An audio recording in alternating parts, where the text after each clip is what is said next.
নমস্কার, আপনারা দেখছেন কৃষিকাজ বিষয়ক চ্যানেল আধুনিক কৃষি। আজকে আলোচনার বিষয় বিভিন্ন মাটির উপযোগী ফসল।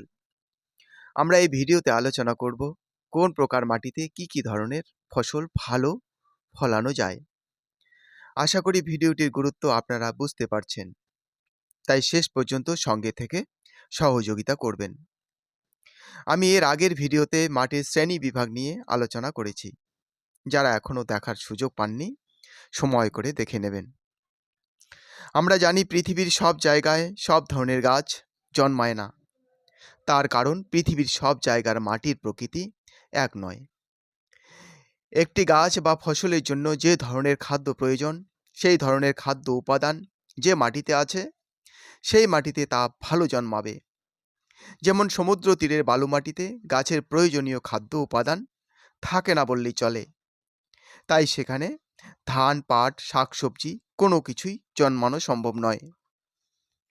এবারে মাটির শ্রেণী ও প্রকৃতি অনুযায়ী কোন কোন ধরনের সব ফসল ভালো ফলানো সম্ভব তা আলোচনা করি। আপনারা ধৈর্য সহকারে, মনোযোগ সহকারে শেষ পর্যন্ত থাকবেন। বেলে মাটি, যাকে ইংরেজিতে বলে স্যান্ডি সয়েল। সমুদ্র ও নদীর তীরে এই মাটি দেখা যায়। এই মাটিতে বালি বেশি থাকার কারণে অল্প সময়ের মধ্যে রসহীন হয়ে শুকিয়ে যায়।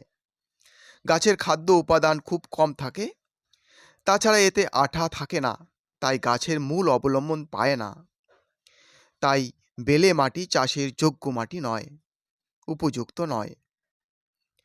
তবে প্রচুর জৈব সার দিলে বা এর উপর বালি ও পলি কাদা জমলে শসা, কুমড়ো, তরমুজ, ফুটি, পটল, আলু প্রভৃতি চাষ করা যাবে। এছাড়া সেচের ব্যবস্থা থাকলে করলা, আউশ ধান, ঝিঙ্গে, তিল, চীনাবাদাম, শন, মেস্তাপাট ভালোভাবে চাষ করা যেতে পারে। এবারে আলোচনা করি পলি মাটি, যাকে ইংরেজিতে সিল্টি সয়েল বলে।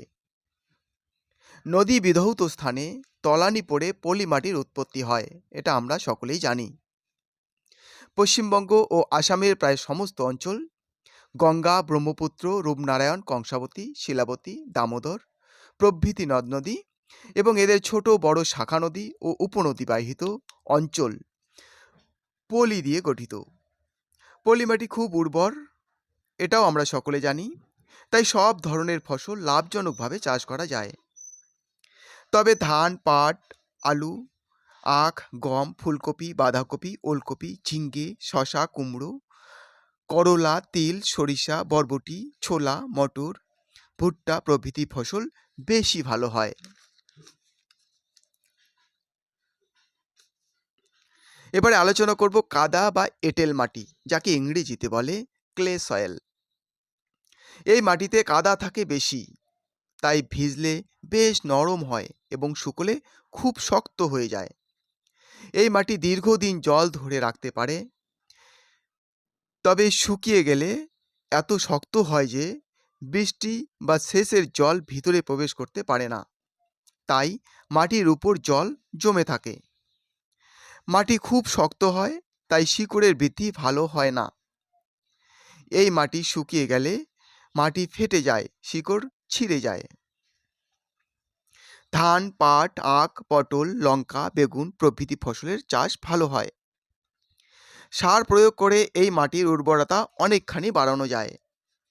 তবে গম, মুগ, মটর, ছোলা, ঢেঁড়স, লাউ, কুমড়া, ঝিঙ্গে, চিচিঙ্গা, করলা, উচ্ছে, কাঁকরোল, শসা, তিল, তিসি, সরিষা, বাঁধাকপি, ফুলকপি, পেঁয়াজ, ভুট্টা, জোয়ার, বাজরা, বরবটি প্রভৃতি ফসলের চাষ করা যেতে পারে। এবারে আলোচনা করি দোআঁশ মাটি, যাকে ইংরেজিতে বলে লুম সয়েল। দোআঁশ মাটিতে বালি, পলি ও কাদার ভাগ প্রায় সমান সমান থাকে। এই মাটি সহজে চাষ করা যায়।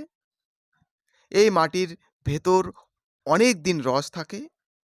দোআঁশ মাটি বেশ উর্বর এবং এর উৎপাদিকা শক্তি সবচেয়ে বেশি।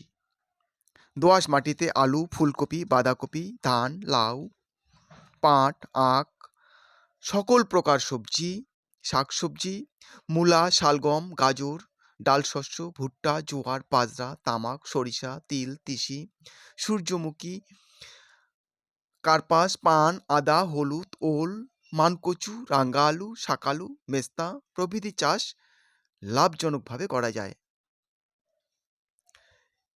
এবারে আলোচনা করি কাঁকুড়ে মাটি। এই মাটিতে কাদা এবং কাঁকড়ের ভাগ বেশি থাকে। এই মাটিতে অবিশুদ্ধ লৌহ অক্সাইড থাকে, তাই মাটির উপরের স্তরের রং লাল হয়। এই মাটি সাধারণত দেখা যায় বাঁকুড়া ও মেদিনীপুর জেলার পশ্চিম অংশে এবং মালদহে এই রকম মাটি চোখে পড়ে। কাঁকুড়ে মাটিতে ভুট্টা, জোয়ার, আলু, লঙ্কা, তামাক, মিষ্টি আলু, শাকালু, ফুটি, চেলা, তরমুজ, বরবটি, শিম, মেস্তা, ঢেঁড়স, চা, কপি, বাঁশ, কাজু বাদাম প্রভৃতি ফসলের চাষ করা যায়।